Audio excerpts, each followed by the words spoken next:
Okay, welcome back students. Then, so we are seeing what are the directive principles of the state policy. Turn your page, page number 84. The state shall offer public assistance to citizens in cases of unemployment, old age, sickness, etc. Then even the state has the responsibility to offer help. Assistance means what? Help. Okay, so the state has the duty to offer help in case the people are unemployed, they are not having job. Okay, so what if they are not going to earn, how they are going to satisfy their livelihood? Yes, so if the cases are the people are very sick, okay, old age means the pensioners people or the after age they can't do anything, yes or no? So these type of peoples, even help is given by the state government for these peoples. Okay, the state shall secure a uniform civil code applicable to the entire country. So there is a one uniform means same one type of civil code which can be applied for the entire economy whenever the economic transactions are there. So for our state, suppose I am from the Maharashtra state, so my code will be used by the people so that it will remain for every state, it will remain same. Okay, so that is for the people. So uniform civil code is applicable to the entire country. Fine. Can you tell there is a directive to ensure equal pay for equal work? Yes or no? There is directive means what? Principle, rule given in, now only we read, yes or no? So there is one principle given in the constitution, that is equal pay for equal work. Which principles and ideals of the constitution will be realized with this directive? Come on, tell me which principle, which right we are implementing here by doing right to equality. Why does it happen that in spite of doing the same work, women are paid less than men? See, I told you every rules and regulations are done, but are they really working in some places? No.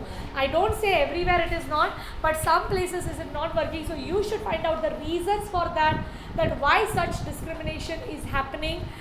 Even if the directives and the principles are there in the constitution, still why such things are happening. So you have to find the answer to this question. Again, do this, that is for you, so that I won't read that. Okay, you have to read it and then find the answer to that. Let us continue further.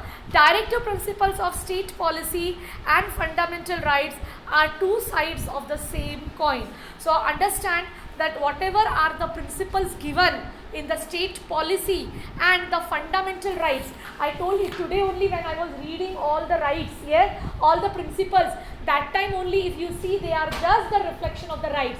Right to equality, right against exploitation, right to education, all these are just the replica of our right. So in short, you are feeling sleepy. In short, fundamental rights and directive principles are the same side of one coin. Okay, they are the same side of one coin. Due to fundamental rights, citizens get the most needed liberty, while directive principles of state policy create an atmosphere conducive to the growth of democracy. Very nice it is. Just understand what they are saying. When we get the fundamental rights, yes, last lessons we are studying, with that rights we get liberty. Liberty means what? Freedom. Yes or no? We are today free. Why we are sitting free today? Because we have all the rights. Nobody can stop you from coming to school, going to school, eating, drinking, speaking, or writing, whatever things you are doing, which have been provided as a right to you. Yes or no? That's why you, with your rights, you enjoy freedom, liberty. And then what with the directive principles? Directive principles help you to grow your rights, okay, to flourish your rights, to develop your rights, because through these directive principles our rights are secured. State is looking after us, that they have been given the responsibility to secure our rights. So they are looking after the flourishing of the right. So what is there? While directive principles of state policy create an atmosphere conducive to the growth of democracy. ये freedom जो मिला है, democracy means what? Freedom, liberty. How it will keep on enriching, how it will keep on growing, that work is done by who? By the state policy. With example, if I say, if I tell you that our constitution has given us the right to equality, right? So we are having that freedom, I can exercise my right. But if state is not looking whether these right is getting exercised properly or not, yes, then will be I able to enjoy that freedom for a longer time? No. Why I will enjoy this freedom? Why this liberty will go, the atmosphere will be created when I will have that yes, safer side. If suppose I am going anywhere and I am being treated unequal due to any reason, I can stand in front of him by taking the support of my state government. Yes or no? So state government creates an atmosphere which will enlarge which will progress our democracy. Okay.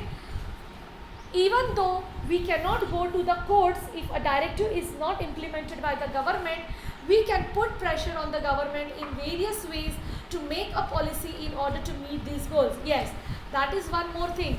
See difference between that. If any fundamental rights is violated, infringed, we can take the matter to the court. But if any directive principle is not followed, we can't take any action against the state government legally, because it is not binded on the state government. But we can put pressure on the state government so that the state will see to it that whatever principles are there, they are working in order. Okay, so have you understood the difference between two? Fundamental rights अगर follow नहीं होते हैं, अगर उसका कोई breaking करता है, तो we can take that matter and we can fight it by taking the matter to the court. But if any directive principle is not followed by the state, we can't do anything against the legally. Legally we can't do against them by taking that to the court, but we can unitedly put pressure on the government for the wrongdoing of not following the principles of the state policy. Okay, so that is the difference.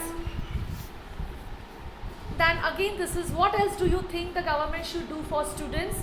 Make a list of your demands. Now as a student, what do you feel?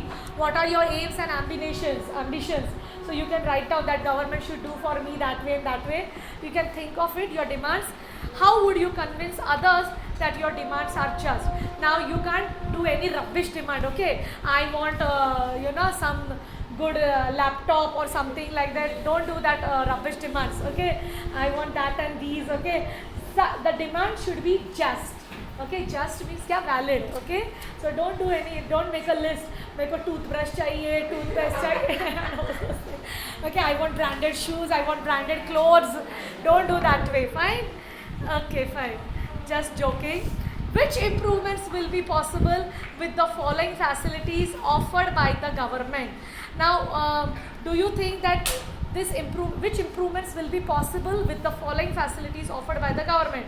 Government has been offering us many facilities, yes or no, for the improvement of the whatever facilities are not there in some places, that has been provided by them. For example, public toilets, clean water supply, vaccination of children. So what improvement do you feel will happen after providing these facilities by the government? It is so natural. You can say public toilets are available, then what problem will be solved? Then clean water supply and vaccination of children. So again, you have to answer these questions. Let us move further with the topic fundamental duties. In a democracy, citizens have a dual responsibility. Democracy means what? What do you mean by democracy? Anyone will tell me? From childhood we have been learning. What is a democracy? Government of the people, by the people, for the people. My God, 7th standard children don't know what is democracy. हाँ? जो सरकार हमारे लिए है, हमारे काम के लिए, for by the people, for the people and of the people.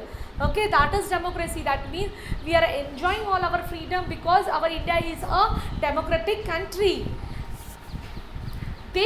So our citizens have a dual responsibility. Now we are going to see the fundamental duties. Now we have seen what were the directive principles in the state policy. Now what are the duties of our citizens? Okay, as a citizen, everything we want spoon feeding, rights भी मिल गए, principles भी मिल गए, something is back we also have to give. So what are the duties as a citizen we should follow? So that we are going to see. They should means what? Citizens. Okay, they should not only be vigilant that their rights are not unfairly restricted, but should also fulfill some duties and responsibilities. They should not only be vigilant. Vigilant means what? Watchful. Means as a citizen, what we are just watching, I have a right to equality. My right is getting satisfied or not? Okay, I have a right to speak against exploitation. Only don't watch about your rights, okay? That whether your rights are getting exercised properly or not. But also equally, your responsibility is there as a citizen to follow the duties, okay? So, fulfill some duties and responsibilities. The Constitution has made several provisions through the fundamental rights and the directive principles of state policy for the people's welfare. Okay, Constitution has done their work by giving us so many fundamental rights. Then also for the state policy, they have given some directive, they have instructed some principles for the state also, that you are in this state, you have to carry on all these principles for the welfare of the people. Yes, but now it is our turn. So what we have to do, the benefits of the various schemes of the government cannot reach all people if they do not fulfill their fundamental duties. So we always keep on saying, we always, for every small things we blame our government. ये अच्छा नहीं हुआ, वो अच्छा नहीं हुआ, सरकार कुछ करती नहीं है. Government is like that only. No, government is following their principles, but we are the one who are not doing our responsibility. So along with the principles of the government, it is our responsibility as a citizen to equally contribute so that everything can be done easily. Okay, I will continue in the next video.